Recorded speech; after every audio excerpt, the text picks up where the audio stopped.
کو یہ معلوم ہے کہ اعلیٰ حضرت علیہ رحمہ کا زمانہ وہ تھا کہ جب اس بر صغیر پر جو مسلمانوں کی حکومت چلتی آ رہی تھی وہ ختم ہو چکی تھی اور اس کی جگہ انگریزوں کا یہاں پر قبضہ تھا۔ اب جب کوئی دوسرا ملک یوں مسلط ہوتا ہے اور وہ بھی وہ ملک ہو کہ جو اپنے کلچر کو ساری دنیا سے فائق سمجھتا ہے، اپنی آئیڈیالوجی کو ساری دنیا سے بہتر سمجھتا ہے، تو وہ اسی کلچر کو اور اسی آئیڈیالوجی کو مسلط کرنے کی کوشش کرتا ہے۔ تو لہذا یہاں پر انگریزوں نے اپنی حکومت کی مضبوطی کے لیے، اپنی آئیڈیالوجی کو پھیلانے کے لیے اور اپنے کلچر کو امپوز کرنے کے لیے جو طریقے اختیار کیے، اس میں سب سے بڑی چیز یہی تھی کہ مسلمانوں کے جو کلچر کی بنیاد ہے اس کو ہٹ کیا جائے۔ مسلمانوں کے کلچر کی بنیاد کیا تھی؟ مسلمانوں کے کلچر کی سب سے بڑی بنیاد تھی نبی پاک صلی اللہ تعالیٰ علیہ وآلہ وسلم سے محبت۔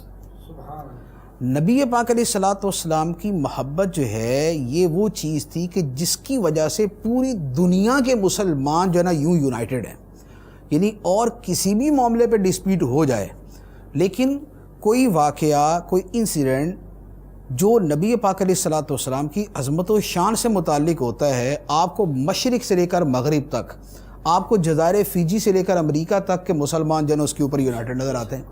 لہٰذا اب اگر اس کلچر کو نافذ کرنا تھا اور اس کلچر کی جڑیں کاٹنی تھی تو اس کا طریقہ یہ تھا کہ مسلمانوں کے دلوں سے نبی پاک علیہ الصلوۃ والسلام کی محبت کو نکال دیا جائے۔ وہ فاقہ کش کے موت سے ڈرتا نہیں، روح محمدی اس کے بدن سے نکال دو۔ تو نبی پاک علیہ الصلوۃ والسلام کی محبت یہ سب سے مین چیز تھی۔ اب اس وقت حالات وہ تھے کہ جن میں یہ بہت مشکل تھا کہ یکدم ایک اتنی طاقتور حکومت کی کایا پلٹ دی جائے اور اس کو اٹھا کے باہر پھینک دیا جائے اور اس کی جگہ اسلامی حکومت لائی جائے، کیونکہ جب طوفان آتا ہے نا تو جتنی دیر میں وہ چل رہا ہے نا اتنی دیر میں طوفان ہی آتا ہے۔ وقت کے ساتھ ساتھ آہستہ آہستہ ٹھنڈا ہوتا ہے نا، پھر اس کے بعد اس کا صفایا کیا جاتا ہے۔ تو یہ ان کے آنے کا زمانہ تھا، کیونکہ اعلیٰ حضرت علیہ رحمہ کی پیدائش ہے 1856 کی۔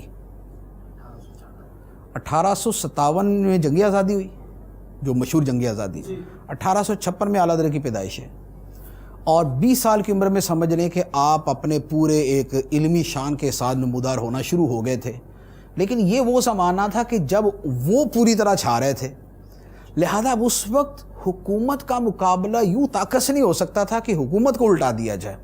اس وقت یہ تھا کہ ہماری سب سے قیمتی شے جو ہم سے یہ چھیننا چاہ رہے اس کا تحفظ کیا جائے، اور اعلیٰ حضرت نے وہی کیا کہ جان ہے عشق مصطفیٰ روز فزوں کرے خدا، جس کو ہو درد کا مزہ ناز دوا اٹھائے کیوں، پھر کے گلی گلی تباہ ٹھوکرے سب کی کھائے کیوں، دل کو جو عقل دے خدا تیری گلی سے جائے کیوں۔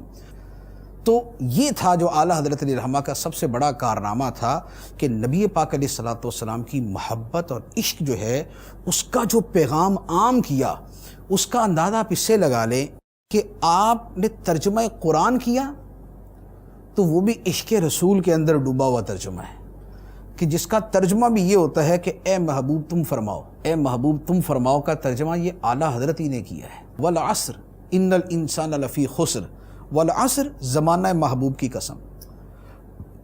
قرآن کی آیتوں کی تفسیر عشق رسول کے اندر یوں کی کہ ہے کلام الہی میں شمس و ضحیٰ، تیرے چہرہ نور فضا کی قسم، قسم شب تار میں راز یہ تھا کہ حبیب کی زلف دوتا کی قسم، تیرا مسند ناز ہے عرش بری، تیرا محرم راز ہے روح امی۔ تو یہ جو قرآن کی آیات کو عشق رسول صلی اللہ علیہ وآلہ وسلم کے اندر ڈھال کر بیان کیا، یہ اعلیٰ حضرت نے بیان کیا۔ تو قرآن پاک کا ترجمہ کیا، اس کو عشق رسول کے رنگ میں کیا۔ فتاویٰ پڑھ لیں، کتابیں پڑھ لیں، آپ کو اسی رنگ کے اندر نظر آئیں گی۔ پھر اس کے بعد آپ جہاں جمعہ پڑھتے اور جمعے کے بعد آپ پڑھتے مصطفیٰ جان رحمت پہ لاکھوں سلام، شمع بزم ہدایت پہ لاکھوں سلام، یہ اعلیٰ حضرت کا سلام ہے۔ یہ اعلیٰ حضرت کا وہ سلام ہے کہ جیسے عربی زبان کے اندر مولا صلی وسلم دائماً ابدا علی حبیبی کا خیر الخلق کلہم، جیسے وہ مشہور ہے کہ عرب دنیا کے اندر کسی محفل میں چلے جائیں وہاں پر یہ کلام پڑھا جائے گا، عجم کے اندر آپ کسی محفل میں چلے جائیں، وہاں پر یہ مصطفیٰ جان رحمت پہ لاکھوں سلام پڑھا جائے گا۔ تو یہ عشق رسول جو ہے نا، یہ تھا اعلیٰ حضرت علیہ رحمہ کا وہ سب سے بڑا کارنامہ کہ جو آپ نے مسلمانوں کے دل کے اندر پیدا کیا۔ اعلیٰ حضرت علیہ رحمہ فرماتے ہیں کہ خدا کی قسم، اگر میرے دل کے دو ٹکڑے کیے جائیں تو ایک پہ لا الہ الا اللہ لکھا ہوگا، دوسرے پہ محمد رسول اللہ لکھا ہوگا۔ لحد میں عشق رخ شاہ کا داغ لے کے چلے، لحد میں عشق رخ شاہ کا داغ لے کے چلے، اندھیری رات سنی تھی چراغ لے کے چلے۔ کروں تیرے نام پہ جاں فدا، نہ بس ایک جاں دو جہاں فدا، دو جہاں سے بھی نہیں جی برا، کروں کیا کروڑوں جہاں نہیں۔ زمین و زماں تمہارے لیے، مکین و مکاں تمہارے لیے، چنین و چنا تمہارے لیے، بنے دو جہاں تمہارے لیے۔ دہن میں زباں تمہارے لیے، بدن میں ہے جاں تمہارے لیے، ہم آئے یہاں تمہارے لیے، اٹھیں بھی وہاں تمہارے لیے۔ تو یہ ہے اعلیٰ حضرت علیہ رحمہ کی ذات جو عشق، محبت اور نبی پاک علیہ الصلوۃ والسلام کے ساتھ ایک بے پناہ جو تعلق عشقی ہے اس کا مجسم تھی۔